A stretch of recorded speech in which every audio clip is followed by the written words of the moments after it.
दिए पाक साहब ने कत रखे नबी ने आख्या पुत्र दूसरा अल्लाह अकबर मैं सदके जावा रोकिया दिए तेरे उम्मतियां बाबा मेरा बुआया के साड़े हसन हुसैन दे सामने बाबा ए नाम मातम करो रोकिया दिए तेरे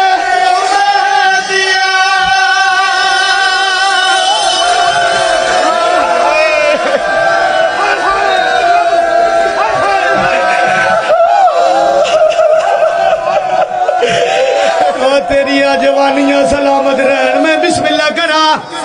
सेरे नसीब बने मैं बिस्मिल्लाह करा जी मेरा भिरा रोकिया दिए तेरे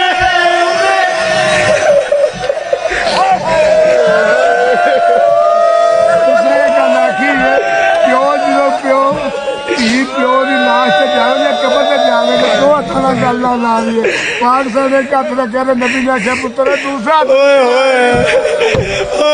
अल्लाह अकबर मैं सदके जावा रोमना लोला गवा सैयद वड्डी गल करके कसम वाला दी गए ने आदन कला बाबा सलवी पुत्र दस प्यो दुनिया तो टुर जावे दी कबर ते आंदी है दी घोसरत होंदी है मैं दोवें गल कबर दे नाल पावा दस सही बतूले का हाथ क्यों रखिया रोकिया दिए तेरे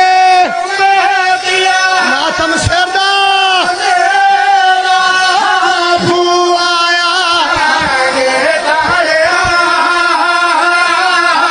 हसन हुसैन दे